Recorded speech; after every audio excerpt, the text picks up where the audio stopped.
Welcome to the Ascension McKinney Podcast. I'm Pastor Seth Williamson, lead pastor at Church of the Ascension. Today we're going to talk about something a little bit different, an issue that affects all of us in this country. We're all familiar with the opioid epidemic that's been going on in this country. So many people have been overdosing from fentanyl or various opioids, and a lot of people think that that's something that happens in other communities. It would never happen in your own family. It would never happen in our community.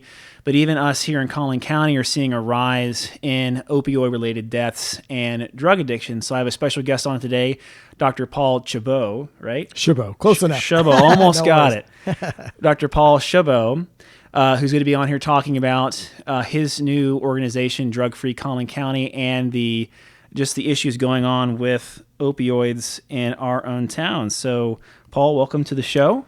Seth, great to be with you. Thanks for all the work you're doing, and thanks for bringing this very important topic to the minds of folks around not only the community, but around the country. These kind of podcasts really do get picked up, not only locally, but it is, I think, one of the number one issues on the minds of parents and should be the number one issue on the minds of community leaders to address today. Yeah, I would agree. Yeah, we in my own family, we have my brother is in rehab right now too, so it affects families all over the place. So it's important for us to not just ignore it, but talk about it. But could you just start by giving us a little bit of your background and why this is such an important issue for you? Yeah, so I'll be 51 next month, and I look through my life as a kid. I grew up in Southern California, but moved here to Texas 8 years ago with my wife and 4 kids. But I grew up almost like a normal family in the 70s and 80s, where divorce rate was very high. I was raised by a single grandmother with my brother and I. And, I picked up 2 paper routes at the age of 10 and loved doing it, brought in extra money. But I was also out in the community a lot. And the community, if it's not the best of people that have the best of intentions, they can introduce you to things that are not good for you. Mm-hmm. And so I was introduced to drugs and alcohol, and I began to get in trouble, fights in school, not going to school, even getting chased by the cops multiple times. And my mother, who worked full time, she was driving on the road probably an hour and a half each way in traffic, came home and realized that, her son had a problem. And she put me in the car and she drove me to 2 places. She drove me to a youth rehabilitation program, and then she drove me to a juvenile hall facility. Mm. And she said, look, the choice is yours. You're going to end up in one of these one day if you don't straighten up your act. And so after getting a little bit more trouble, I decided to take my mom's advice and look at a youth inpatient drug program, which is where I lived when I was 12 years old. Mm. And, today I have, over 38 years sobriety. Wow. I went through NA, went through AA. God's a huge part of my life. He's been there always, even when you're falling. And, but it's been a very difficult road, not an easy road. Those who go through recovery, the first year is so tough. Mm. And it's not only tough on the individual, but it's tough on the family. And I'd love to chat with you more, about that. But, long story short, I straightened up my life. I got into law enforcement. I was a deputy sheriff out in California. I worked narcotics. I went to work for the White House, traveled the country. In California, ran for office, moved out here with my wife and 4 kids. My wife's a former probation officer. I've got 3 teenage daughters and a young son. But we wanted to raise them in a place where we felt the family values really were intact. Mm. And so, you get here to McKinney, and what you realize is it's a bedroom community, mm-hmm. and every bedroom community has problems. And many of these small communities, what we found is that they've got the same problems as big cities, maybe not obviously at the same level, but there's also a challenge here in these small cities across Texas and probably small cities across America. And that is that either it's there's a shameness about it, or a cowardice, or just a lack of ability to address the problems in one's community. Mm. Here in McKinney, you've got a drug problem, you got an alcohol problem, you got a youth suicide problem, you got a mental health problem. But we're not yet connecting the dots. Collin County's grown now to about 1.2 million people. It's going to continue to grow. Yeah. And so are the problems. And so the work that we do is really trying to make those problems smaller. Yeah. Well, I mean, I think you've touched on a lot of important things there. things that we think about a lot at our church as well. I think recently, I think Dr. Phil, didn't he come and like film something in downtown McKinney? He did. He did his opening to his new show. Yeah. He's part of, I think, Merritt Street Media. He now films out of here in, I think, in Irving, Texas. Okay. And, he's a native Texan, which I didn't know. I didn't either. But yeah, so he picked out downtown McKinney to film the opening for all of his shows now, apparently. Yeah. And I guess, I think you probably did that because when you look at McKinney, it is like classic Americana, hometown USA. And he's like, thinking of all the different towns in Texas, like downtown McKinney, that's where I'm going to come and do my American thing. And I think a lot of people come here, myself included, because we see that and we go, wow, this is a beautiful place. It's got great amenities, great schools, and all that's true. But I do think that people are surprised when they find out that there is a drug problem, there is an alcohol problem, there's a depression and loneliness problem. Yep. And I think because, and maybe you have another thought on this, but when I look at this, when you come to a place thinking like, okay, I'm going to raise my family here, I've kind of made it in a way, a lot of folks are upwardly mobile in McKinney, there is the shame aspect where they think, well, I must be the only one whose life is falling apart. Yeah. But I know from experience as a minister here that it's common among everyone is dealing with this kind of stuff. It's not just something that happens in quote unquote bad neighborhoods. And in fact, many times having disposable resources can be a temptation for a lot of people. Yeah, just to give you a pretty stark number, 1 out of every 5 kids on average here in McKinney are using a substance, which is shocking because if you think about it, if you're a parent and your kid's got 4 friends, then on average, somebody in that circle is using. Wow. That, when I talk about that to parents, when we do town halls or video sessions like this, the parents don't realize this. And we all want to assume that where we live, it's great, it's fine, it's clean. No, in fact, I now believe that's a detriment. Yeah. Because there's the old saying, you can't fix a problem unless you acknowledge that one exists. So look, for the beauty that McKinney has, and the reason that we moved here was because Money Magazine rated it one of the best places in 2012 to raise a family. I'd never heard of McKinney, right? Yeah. And I've been in the military, lived all over the world, all over the country. When I came here to McKinney, it reminded me of, well, Dr. Phil could probably appreciate this.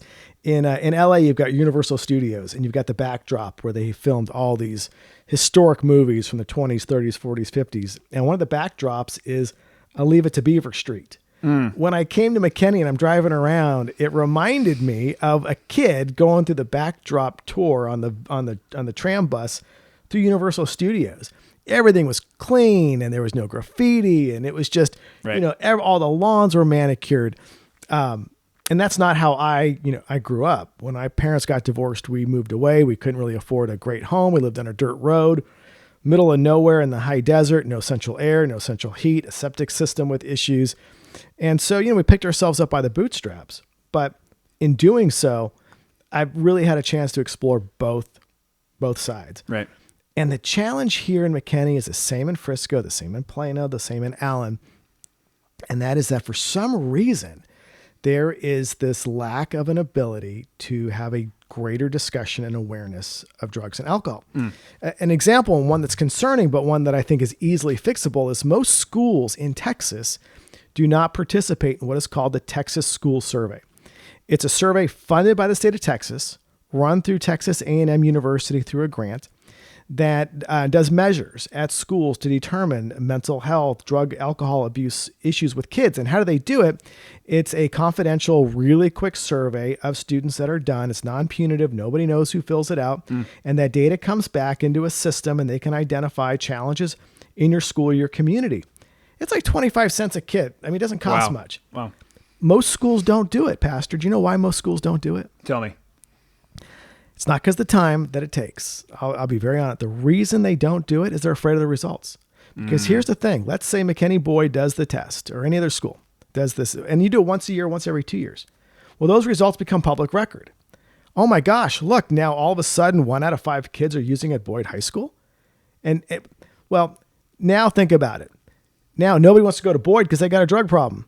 Right. Well, the problem is every school's got a drug problem. Right. And so what I hope our legislators do in Texas is tie state funding that they give to schools to doing the survey. They already fund safety, right? They keep our kids safe. They got more cops in schools. Well, if they really want to do a better job in addressing the totality of our students, again, it goes back to what we said 15 minutes ago. You can't fix a problem unless you acknowledge one exists. How do you address drug, alcohol, whatever it is?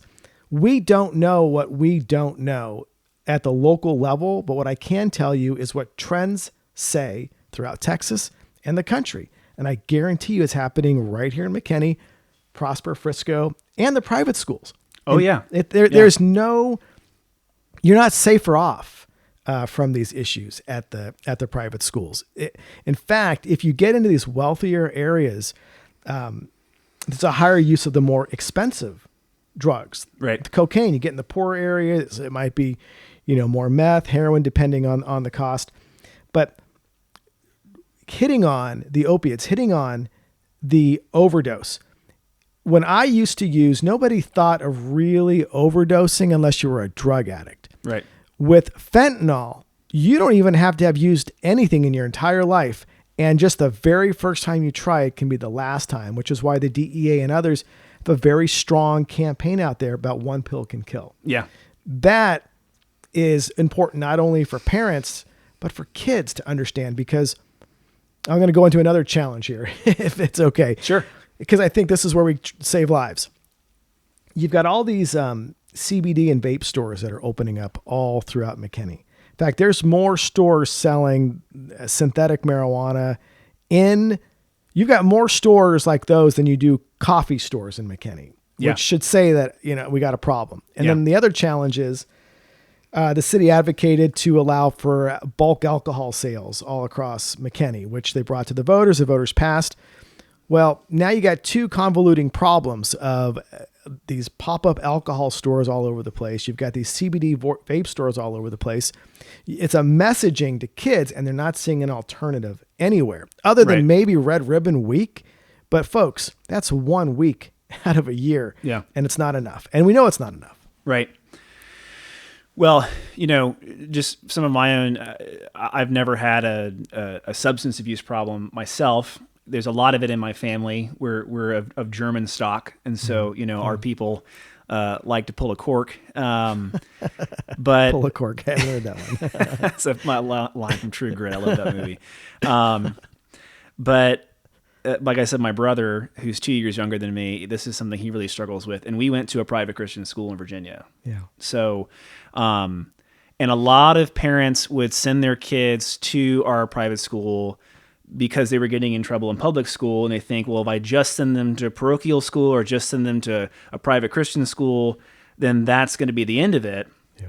And it's usually not, because, as strange as it sounds, you have to have money to buy drugs. Right. And if you're a kid whose parents, can't rub two pennies together, unless someone's giving it to you, which does happen. But now it's like, okay, I'm a bored kid with disposable income.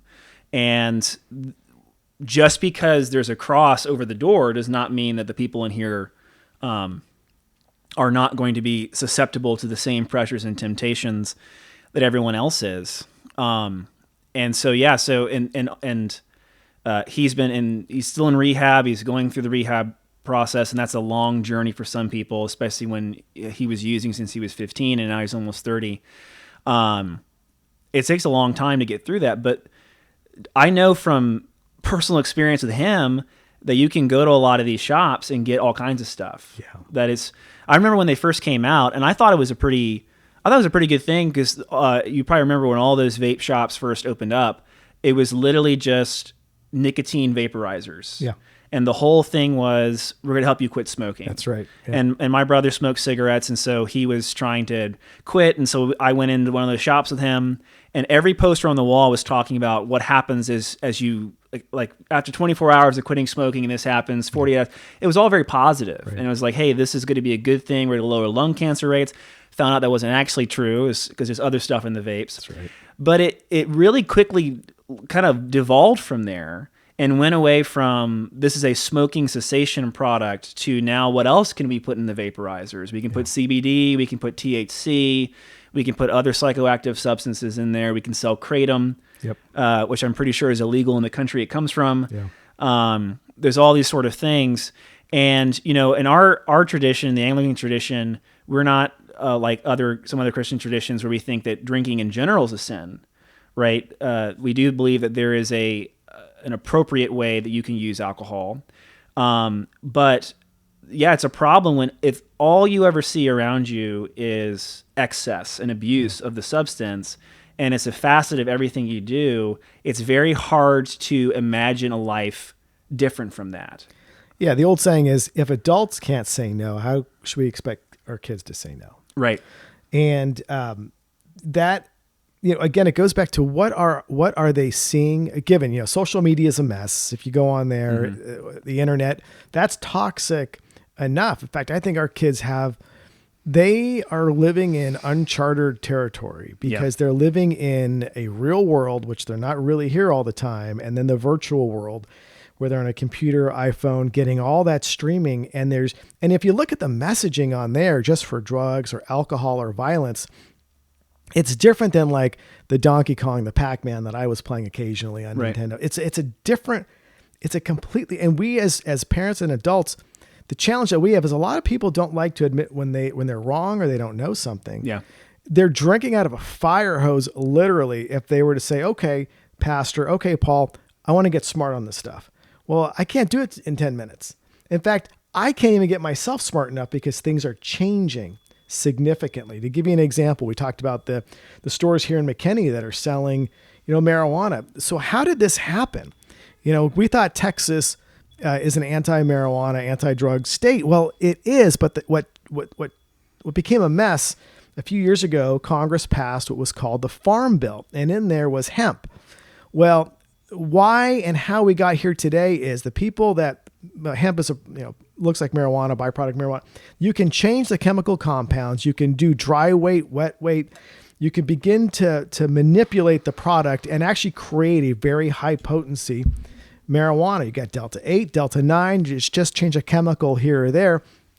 And so, yes, let's just be honest. We have legal marijuana here in Texas. We have legal marijuana across the country right now, because of that Farm Bill. And if you walk into any of these stores, and people think, oh, it's just marijuana.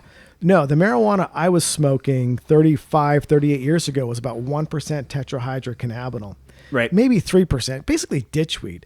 Today's marijuana, it's, 800%. The compounds in it, completely different. And we know the medical research links to anxiety, depression, testicular cancer, schizophrenia, suicide. It is off the charts. You look at places like Colorado that really experimented with this a long time ago, and Seattle and San Francisco. Those areas have really been a canary in the coal mine for the rest of this country, because even those areas, those voters, those people are saying, hey, we did not expect this. Right. But the problem is, it's like a Pandora's box. How are you going to close that? Once you open it, it's very hard to close that. And so here in Texas, interestingly, Lieutenant Governor Abbott, his second or third or fourth priority is to ban CBD, to ban this stuff in Texas, which Texas absolutely has the right to do. The problem here is there's so much money being made, right, that these stores are run, many of them, by organized crime syndicates out of, interestingly, Oklahoma and other places. Wow. City of Allen did a great job a few months back raiding a bunch of these stores, found almost basically a cartel nexus between this and organized crime going back to Chinese nationals and others. So here in McKinney, I tell this to everybody, just go park your car in front of a CBD store, because they're all over the place. You go down El Dorado here, and there's probably 12. There's 2 which are within like 100 feet from each other. I know. And the thing that kills me is, it doesn't have to be this way. There are city ordinances that their city can put in place. City of Irving, I believe, just put one in place where I think you got to be 1.5 miles away from each other. Whatever it is, there's things that we can begin to do, but to learn more about it, I just encourage folks, go in there and ask them, hey, what can I get most high off of? And see what the response is. That would be an interesting kind of experiment.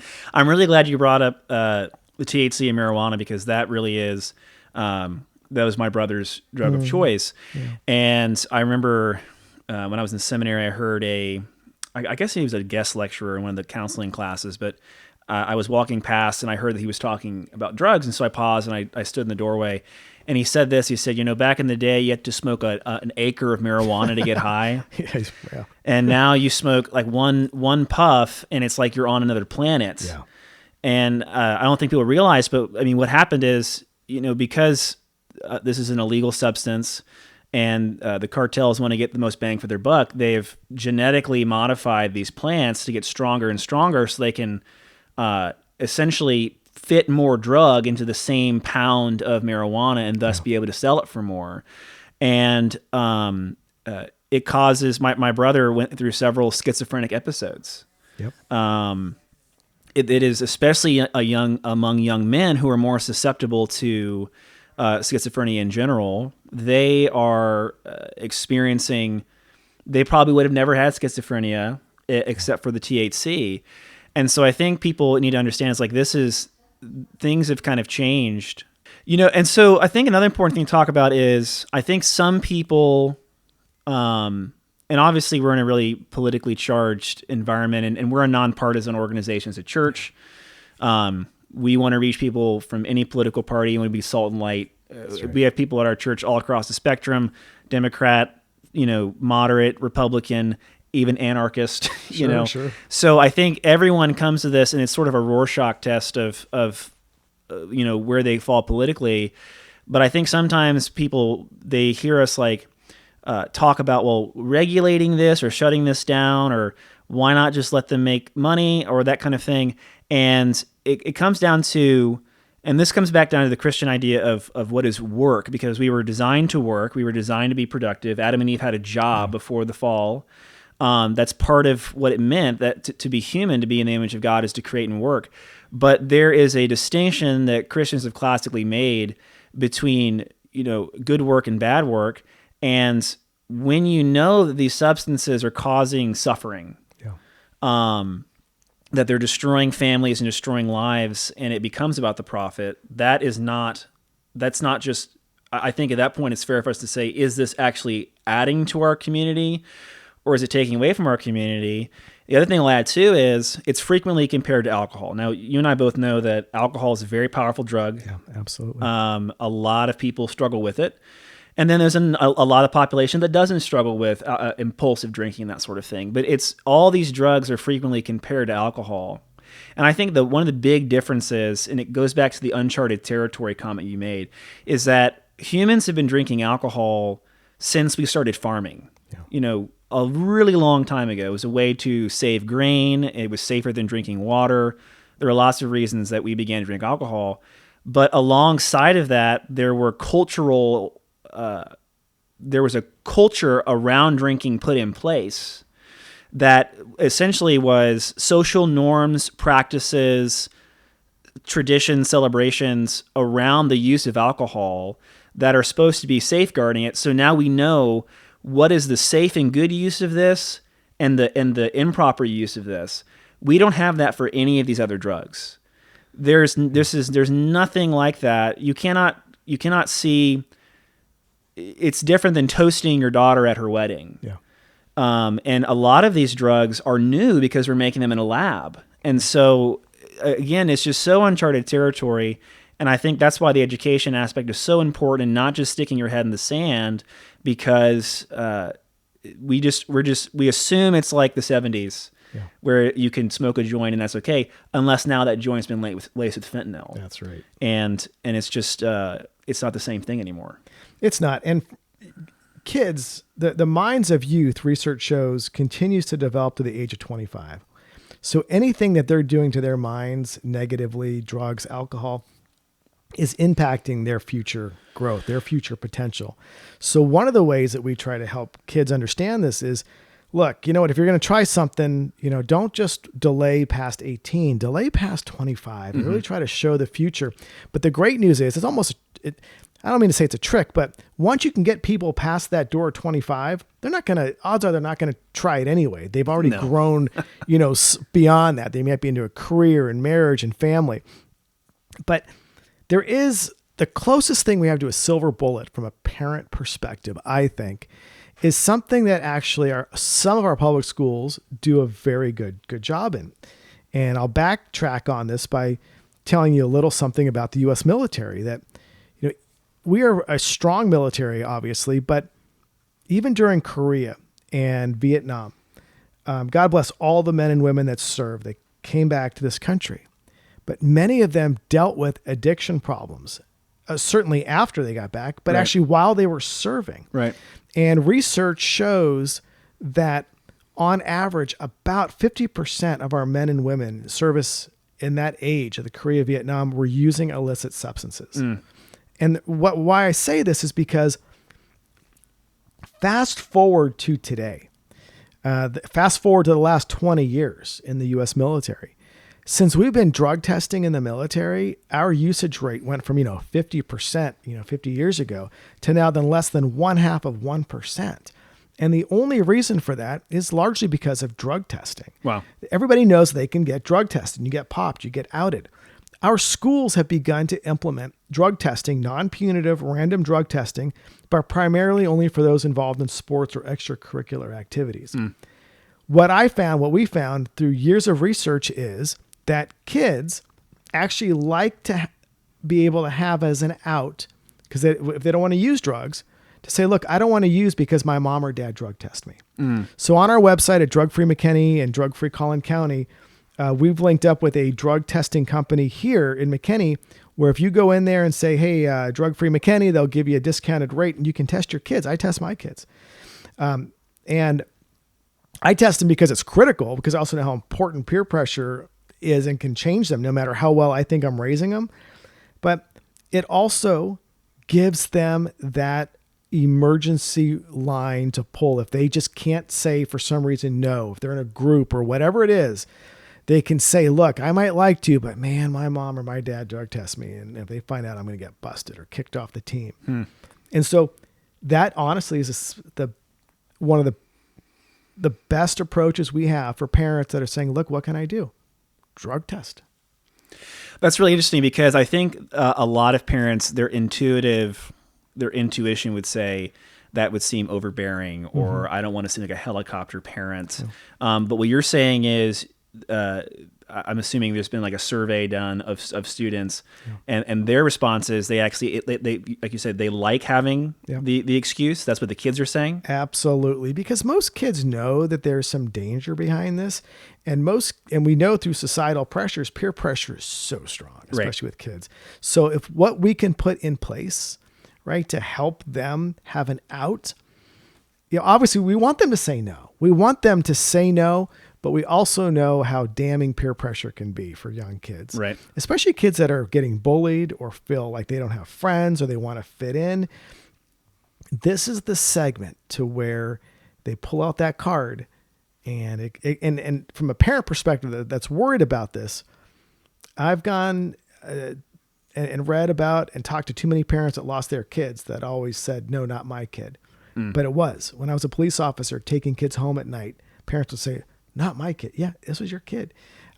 Kids are going to do dumb things because they're kids. Right. And everything we can do right now to put barriers in there to prevent them from falling off that cliff, because that cliff now is not necessarily just addiction. It could be instant death. Right. And there have been instant child deaths here in Collin County because of fentanyl, because of drugs. Yeah. Well, and even just thinking back to the veteran example you gave, you may be able to say more about this than myself, but I remember hearing someone speaking about the difference between the World War II generation and the Vietnam, Korea War generations. And they said one of the big differences was World War II, they came back on a ship, and there was time to sort of debrief and decompress and talk about their experiences with other people that understand what they went through, where the Vietnam, Korea era, they're brought back on a plane, sometimes alone, and dropped right back into civilian life with no one around that understands, which is why I think organizations like the VFW are so important for veterans to come together and talk about things veterans know about that civilians can't relate to. But I think that kind of demonstrates, as far as how to adjust to pain and trauma in your life, there is no substitute for good community. Right. And, there are other countries that, like Japan, Israel, that use smartphones, social media as much as we do, and they do not have the same levels of anxiety and depression that we do. It seems the English-speaking world, we use our phones and social media at the exact same rate, but the English-speaking world seems to be having these issues where they're not, and I think it testifies to it's the type of content the kids are seeing. And I think a lot of it is driven by a sort of comparison, envy, competition, and it creates a lot of isolating effects. I think kids are feeling very isolated, and that's a recipe for disaster when it comes to addiction. The opposite of addiction is not sobriety, it's connection. Yeah, this is where the mental health, we without a doubt have a mental health crisis in our country, every single community, all of our schools overwhelmed. But drug abuse is a mental health crisis in itself. And so to give you an example, when you look at the homeless population across America or here in McKinney, for the most part, this is a substance abuse driven problem. Now, not all, there's always one-offs, but for the most part, the drug abuse problem, the crime problem in this country revolves back to substance abuse. Almost all people in prison, I think it was like 98%, don't quote me, it's been 20 years since I used to rattle these stats off doing debates on this, tested positive for some substance. Wow. And so you look at this country, we lose about over 100, it's with fentanyl now, it's much higher. I used to do presentations saying, remember going to Washington, D.C. and ever seen the Vietnam Wall, a huge wall, 54,000 American lives were lost in that brutal war that took a number of years. Well, if you see that wall, whether it's on TV or in person, it's a pretty impressive wall of individual names of all Americans. Well, that was a war that was fought over a number of years, 54,000 lives. If you double the size of that wall, we're losing more of those every single year. Wow. In this country due to substance. You could fill these MISD stadiums and all these stadiums every single year with the amount of people that we are losing. So we are not, listen, even though you might hear drug overdoses are a little bit down with fentanyl, yes, well, but we're still well over 100,000 a year, and that's just for fentanyl. It was never like that 8 years ago, right, or 10 years ago. The military is a really interesting dynamic when you look at this, in that some of the best inventions that we've had for our country have come out of advances for NASA or for our military, and they have applicability to us in the civilian life. I'd also say there's things we should look at that they do to keep our service members the best they can, mentally, healthy and strong, and fit. And so I just retired from the U.S. Navy, did 21 years. And what I miss about that culture, even though, yes, there's a high suicide rate, above 22 a day, there was always a sense of looking out for your brother and sister. We had, a chaplain corps. There were discussions. We finally did a better job acknowledging that having PTSD was not a game killer, that, we were all a little broken. We have these things. It was beginning to be okay to acknowledge the mental health implications that we all do.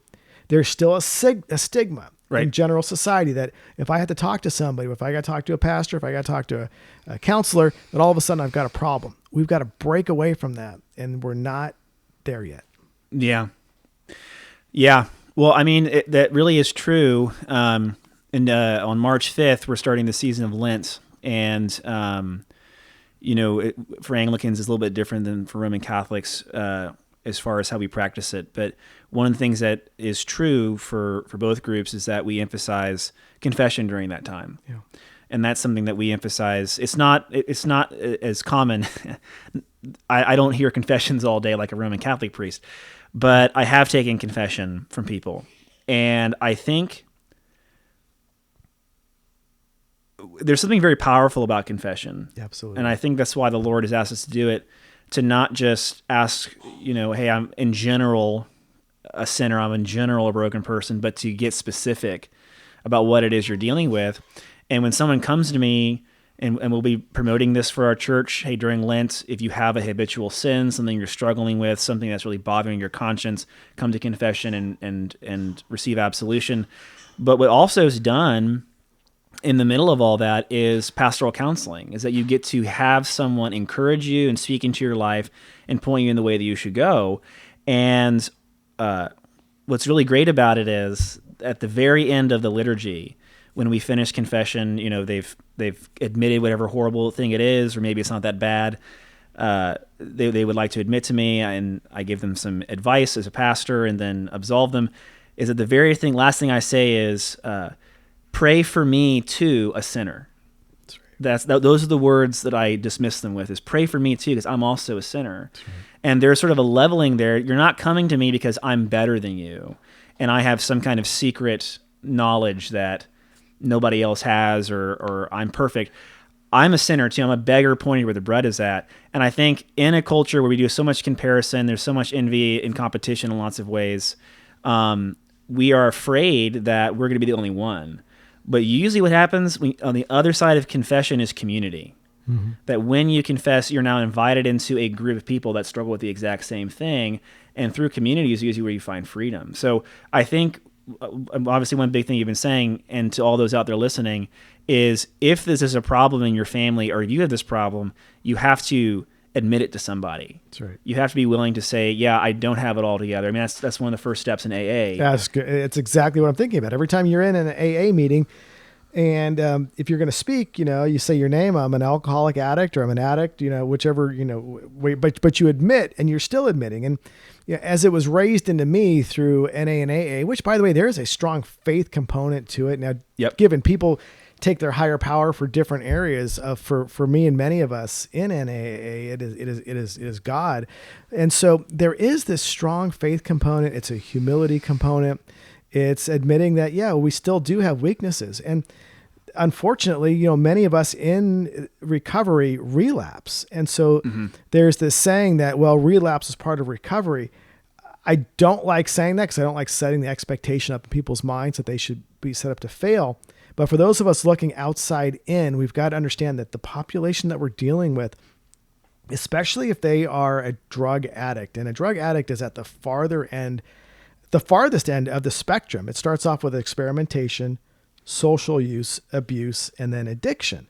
Well, addiction, that fourth phase, if you look at NA and AA, leads to one of three things, and that's jails, institutions, or death. We've got about 6.1 million addicts in this country, maybe, now close to 7 million addicts in this country, which means one of those three things is unfortunately lining up in their life without intervention. Wow. Which is why the church, the community, the awareness, the tough love, but also our better understanding that we are dealing with addicts. And the research is clear.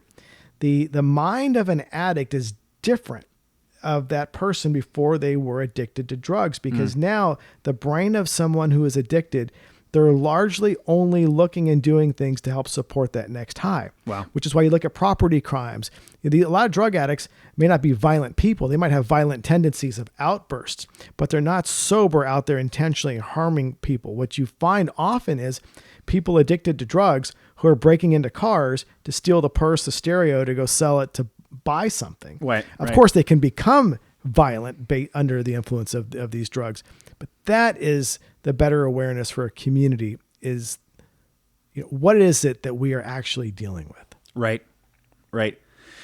Well, let's drill down a little bit more on the actual issue here in Collin County specifically. I know you've mentioned it. Obviously, you've given some national stats that are probably being reflected here too. But can you just talk a little bit more about the rising use of opioids in our county, what kind of things we're seeing? Obviously, we've already mentioned the vape and CBD stuff, some other just broadly Texas stuff. But what about here in Collin County are some specific things that we're seeing as far as the increase in deaths and abuse? Yes. So two things. We often only hear about the death when it makes the news. And some of these deaths are reported long after the fact. And sometimes we're even waiting on toxicology reports. What we do know is when you hear the stories about, I think it was 3 kids out in Carrollton area, all in the same surrounding school area that had died from fentanyl. And you go, well, how did that happen? Or you hear about a suicide, then another suicide, Well, you look at the past and the toxicology reports, what kind of drugs were involved. Almost every single time we're dealing with a child, we think mental health, yes, but there's oftentimes an underlying drug issue that we're finding, unless it is this one-off where somebody didn't know what it is that they were doing or what they were given, and it's that little tiny bit of fentanyl, about, size of a few grains of sand that take their life. In Collin County, where we need to do a better job in is the reporting to our hospitals and our emergency room admissions. So this is a policy issue that will help us, again, get better and better data. But also, interestingly, the more you look, the more you'll find. And so the 75 here is a massive drug corridor throughout this country. We happen to live right off of it. And the sheriff's department here does a great job in doing drug interdiction on the highways. But the drug numbers weren't huge a few years ago. I mean, all things considered, now it's pretty big. But I can also tell you that problem's always probably been pretty big. It's just right now they're getting more resources, more efforts to put towards doing drug interdiction on our highways. Wow. And it is a science. They have these deputies, these officers that work these streets, they know what to look for. They're getting great confiscation of narcotics that's pulling it off the street. But is that really having an impact in reducing use in our communities? It could down the road. And the only way you really know is if the price of the product is rising. Price of the product rise when there's less supply. It's pure economics. Right. So what the DEA does and others is you look at the price of the product. And if the price is rising, it's because they're doing a better job. Wow. Right now, the border porous, but it's not just coming up from Mexico. It's getting flown in from China, coming over from Canada. And don't forget, America is a home grower of marijuana. We are a nation source supplier, used to be, of methamphetamine. That's right. Until we went after this chemical pseudoephedrine and got that over the counter, where you can only get 2 boxes at a time or 1 box at a time. But what you found is, though, even though we had great policies here to diminish the trafficking or production, say, of meth speed, well, there was still a demand for it. So who picked up that demand? Well, the cartels in Mexico that really didn't make meth before said, hell, we'll put our hand up. We'll make meth because we can make money off that. So from India and China, all the bulk pseudoephedrine, that white powder, got flown in, well, I'll say legally, and then Mexico makes it and then traffics it right up along with all the other products. So we're a poly-drug nation where every single major drug indicator is big. Fentanyl is one of the most important products we can talk about from taking a life. But here in Collin County, what we got to be aware of in North Texas, the Midwest, the South, is that methamphetamine is coming back. Really? It is, because it's cheap. It's cheap. It's still easy to make. The numbers are rising. And my concern is that these things are cyclical. And when you get a cheap drug like meth to me is probably one of the most insidious drugs. Yes, meth can also kill on the first try, but most of the time, it's a hardcore addiction that really rots the body from the inside out and just destroys the body. And that's here in Collin County. We can't just be reactive to look at what we see and what we know now is the threat. We need to look at what are the future threats. So the future threats that are going to grow in this county, I believe, is going to be methamphetamine, probably heroin as well. But all the CBD, all the vape stores, when you see more and more of these popping up, you're having more and more users. And many of those users are our youth, and they do not understand the consequences of this. Right. So we are behind the curve. And here in Collin County, a population of 1.2 million, we have got a lot of work to do. Right. Right. Well, and I think also, too, we have to recognize that this is not an isolated incident when someone is using drugs. And I think this goes back to talking about one of Christ's most famous teaching is the golden rule to love your neighbor as yourself. But I think sometimes we have a hard time seeing how certain actions have anything to do with our neighbor at all. You know, we talk about things happening in behind closed doors, when the reality is every person walking around was made in the privacy of someone's bedroom. So they didn't stay in the bedroom, right? That has consequences as externalities. Right. And I think sometimes people think, well, what does it really matter about my drug use, or what does it really matter if my kid is, as long as they're doing it in the safety of their home, or I'm just doing this because I'm stressed out. I went and met with another nonprofit here in McKinney, and they are a private foster care home that helps alleviate foster care. And a lot of people misunderstand foster care, that foster care is for these kids have not been given up like an orphanage. They are being held temporarily while their parents are working through something in the legal system. They're on drugs, they're in jail, and their parents want them back eventually, but they need someone to foster them for a little while. And I'm talking to her, and I'm trying to understand, like, who are these kids? Where are they coming from? And it's from all over the area, all over North Texas. I mean, it goes further out in the county, even goes up to Grayson and Hunt and that kind of thing. But she continued to bring up methamphetamine was a big thing that was breaking up these families, causing parents to be in jail, causing them to lose custody of their kids. And so that goes back to, when it comes to loving your neighbor, what you put in your own body does affect your neighbor. That's right. So if we are concerned about things like how the foster care system is overburdened, or we're concerned about mental health, this is one of those areas that affects so many other things too. It's not just a puritanical dislike of fun or something like that. Right. It really does have externalities that kind of hurt other people, even in a place like Collin County. There was something else you said I wanted to touch on. You mentioned, it'll come back to me in a second, but I do want to talk more about what parents. So let me frame the question this way. So you've gone through recovery. Obviously, your mother kind of had this ultimatum for you. Right. Let's talk for a second to people who are either dealing with addiction or have an addict in their family. Yeah. What would you say to them, or some of the steps they should take in helping that person find sobriety and find a better way of life?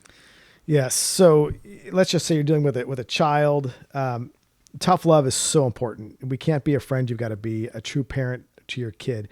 I tell my kids that all the time. I'm raising 3 teenagers and I got a young son who's 11. It is so hard raising kids, so hard raising teenagers that if somebody were to give me this advice years ago, I said, oh yeah, I could probably do that, but it's not. It's very difficult. And so what are some steps that you can do? One is, as a parent, you got to understand the fact that you are not an expert in all these drugs and you don't have to be, and nor should you be. That's good. But what you have to be is a firm believer and steadfast that there is going to be intervention. And so taking away the car keys, restrictions, all those things are critically important. But also it goes back to, let's go get a drug test. You want your keys back? We'll get a drug test. Now, the drug testing facility here in McKinney, they don't keep the results. They don't give it to anybody but you. But let's say the results come back positive. Now, what do you do, mom or dad? Well, from a liability perspective, what I must say is you need to go talk to your family physician, right? That's like important. Go talk to them about, but in all real world honesty, a physician's probably not going to know really, okay, gosh, we know it's bad. Now what? Well, on our website at Drug Free Collin County, we have a lot of resources there where parents can go. There's tremendous assets at especially the state level, but especially the federal level and nonprofits. The portion of reading your kid's phone, knowing the messaging, knowing the traffic, knowing the apps, but critically important is to knowing who your son or your daughter is hanging out with. Because if we go back how we started this, 1 out of 5 kids is using, which means if your kid's got 4 friends, somebody is likely using. Now, that's not in every case. That's just a generality. So from a parent perspective, you've got to raise that awareness. I had 2 parents, a mom and dad, call me to meet with their 17-year-old son, who they were very worried about. Same issues, but he had a car. He was kind of doing his own thing. And remember, parents, you're the parent. You have legal authority over your child up until he or she is the age of 18. Take it. And don't worry about offending them. What you should be more worried about is what you don't do now that could set their life on the right path, or not do and put your head in the sand. And all of a sudden you get that knock on your door at 3:00 in the morning that your son's life has just been, or your daughter's life just been taken. Or they graduate at 18 and you feel, well, now they're out in the real world. Well, the real world's a heck of a lot more dangerous too, because you're not there. Look, I often will say this, you got to go find a good life group, obviously a good church. You've got to find a place that you are grounded in your faith. The more you stay in that world, I think the better odds are that you'll be surrounded by people that want to make good, healthy, right choices. Right. It's all about the company that we keep. We know the devil preys on all of us, but I've also learned in life that when you demonstrate immediate strength, that you can't be bullied, and we're all afraid, I get it, but that you can't be bullied, that you're not going to change your opinion and you're not going to back down, that enemy is going to go find a weaker target. And so you have got to be a mother, father, an absolute anchor in your household. And it's never too late to start. Obviously, it's harder later, but it's never too late to start because you don't want to have regrets. Lastly, you've got to know where to go to look for help or ask for help, because you cannot do this alone, and nor should you. But you beginning the process is that, and that's why it is a process. That's really good. Yeah, I mean, the tough love is hard, and for parents out there watching, I recommend a book from a colleague of mine, Dr. Ken Wilgus. I'm hopefully I can say the title right. The title is "Feeding the Mouth That Bites You," a play on, you bite the hand that feeds you.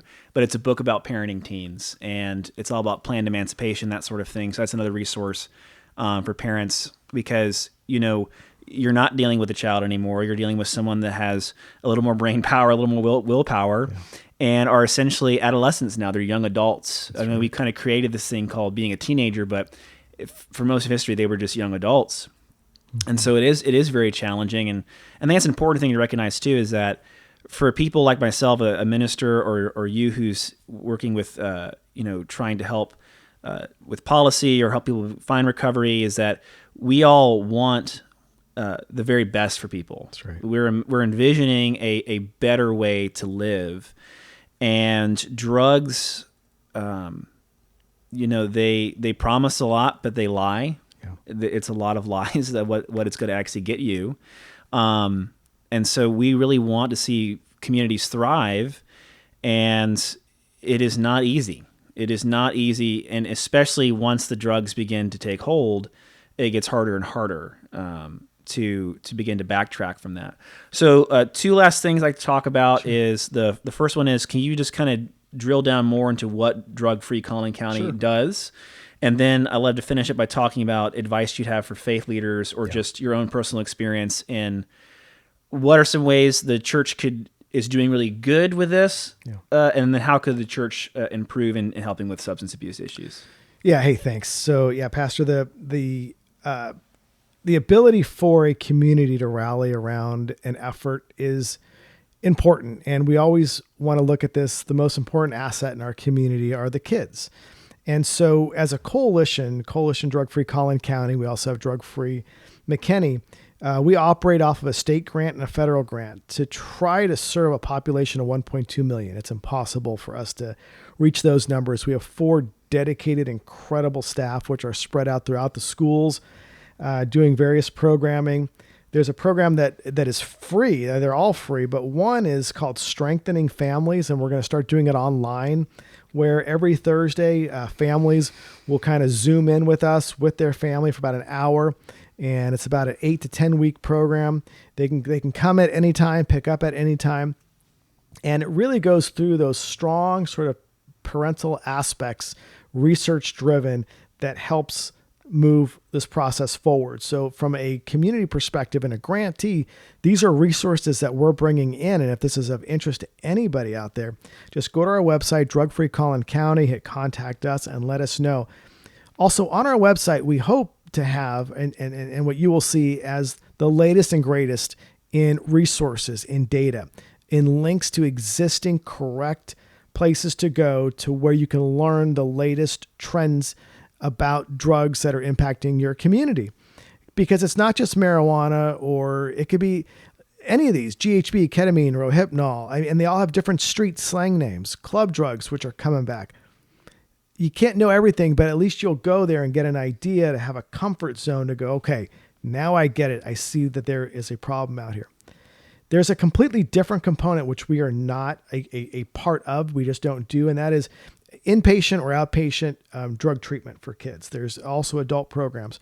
We're happy to help lead you in that direction, but that's not something that we do. Lastly, We're a community coalition, which means we try to make up 12 sectors of a community, faith, elected officials, media, business leaders, fraternal organizations, moms, dads, everybody, to work with us quarterly so we can hear about issues in the community and help to devise policy that might make an impact here at the local, county, city, town, state, and federal level.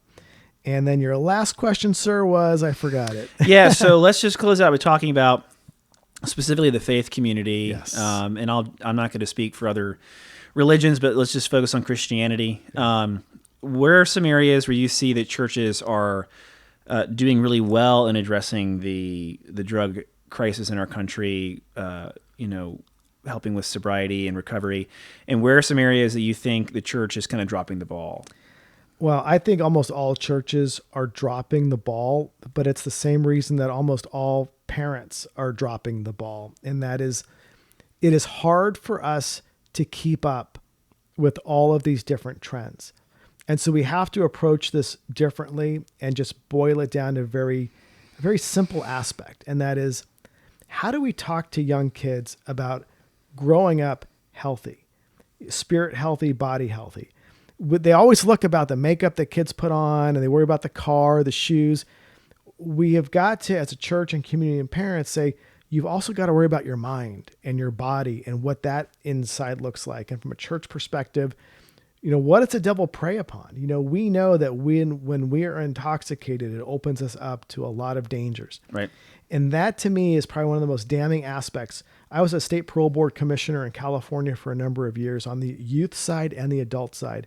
Almost every single child case that I had that was in the system for murder, for rape, for violent offenses had a strong history of drug and alcohol use, but also of parental use in the household. Wow. So from a church perspective, it's also about addressing the adults in our congregation, because many families have parents that are the problem of why their kids grow up the way that they do. Wow. And it's about, I think, from the church perspective, about tough love, encouraging more life groups, encouraging more touches of families than just coming in on a Sunday, but whether they are doing a Bible study, a group outing. I think it's the rule of 3. Every week, families, individuals should be connecting 3 times at a minimum. And I wrote about it in my doctoral dissertation. I call it the rubber band theory. Imagine this, that you take a rubber band, and if I sit here and talk to a stranger about drug or alcohol abuse sitting at this chair, I'm just talking to Tommy, and Tommy's like, yeah, thanks a lot, Paul. I appreciate you telling me. Yeah, drugs are bad. Okay, thanks. Tommy walks away. I don't see Tommy again. Well, I think I did a great job, maybe, because Tommy said I did a great job. Well, I had stretched his mind like a rubber band to where I got him to go, yeah, you're right. But like a rubber band, when he walks away and time goes, he's going to go right back to how he was. Right. So the way to change this is 2 ways. It's a punctuated equilibrium or a consistency of intervention, not just addressing this, one time throughout the church year, but talking about the totality of addiction, the pervasiveness. And so the rubber band theory goes into this, that if we can do this enough, say 3 times a week or 3 times a month or whatever the consistency is, that when you take a rubber band and you put it on 2 pegs long enough, like I was put on a peg 2 times, and you take that rubber band off, it doesn't go back to how it was. It has changed its form. Right. And so it is that way. The other way to change behavior is a radical way where a son, daughter, mother, father, somebody loses somebody, a death in the family. And that is the other way that oftentimes people change that behavior. We want to stay away from this. From the church perspective, stay on it. Maybe you don't have to talk about drugs or alcohol, but we certainly need to talk about the courageous ability to address our problems and stay in the path of faith every single week, week in and week out. And parents need to lead the way. Research has shown, men and women, husbands, wives, extremely important, but research clearly shows that men, you've got to take up this anchor even more so in your family. When you are steadfast in the church and faith, your family follows. Yeah. Well, I mean, it almost just kind of goes back to some of like the cheesier things that families are supposed to do. The novel idea of having dinner as a family every night. I forgot to mention that. Yes. In fact, research shows that as families, at least once a week, and we do that in our Strengthening Families program, it's such an amazing part of this that yes, if you have dinner with your family at least once a week, you should have it more, but at least once, there is tremendous success with that family unit compared to families that don't eat together. Wow. Just even once a week? Just at minimum once a week, right? Wow. Just once a week, yeah. Well, even if you're a very busy family and you're mostly eating out of paper bags, it sounds pretty doable. Yeah. But that's something that we try to do in our house, and our kids are very small, and so we kind of strap them to the table so they don't fall out. But it is adorable. Another thing we do is we always pray before dinner, and it's very fun to watch my 4-year-old daughter try to make the sign of the cross. She always looks at my wife and goes, "Mommy, like this," and is like teaching my wife. She's like, "I know how to do it." But yeah, it's just those kind of cheesy things, and I think sometimes maybe parents feel kind of weird because they're like, "So am I supposed to lead like a sermon in my house?" And it's like, one of my favorite sayings is that an ounce of parent is worth a ton of priest. That's right. It's just such the small things of just being there and being present and keeping connected and staying in touch and modeling faith. You don't have to come up with a devotional to preach at your table. Seeing if your kids walk in on you reading your Bible, you compare that to walking in and seeing you high or drunk. That's right. I mean, the same mechanisms that cause us to latch on to bad habits will cause us to latch on to good ones. We see them modeled in our parents. And so just walking out your faith, and if you're not a person of faith, I would encourage you to explore faith. But these are things that anyone can do, whether or not you believe in God. And we're social creatures. I think everyone agrees on that. And we obviously are biologically designed to be in families. And so there's a great influence there of just keeping those families strong, keeping them together.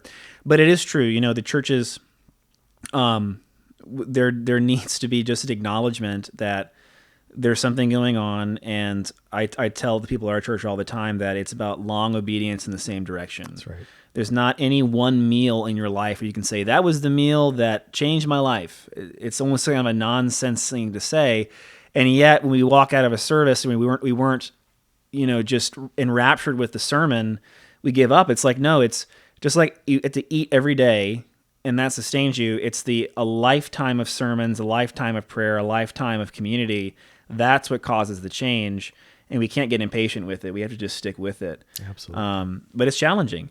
But thank you so much for your time, and I really appreciate you sharing this information with us. If people want to find you, where can they look you up? Yeah, just on Drug-Free Collin County. I have a Twitter, but I rarely use it. It's Dr. Paul Chabot. You can find me on Facebook, Paul Chabot for a Strong America.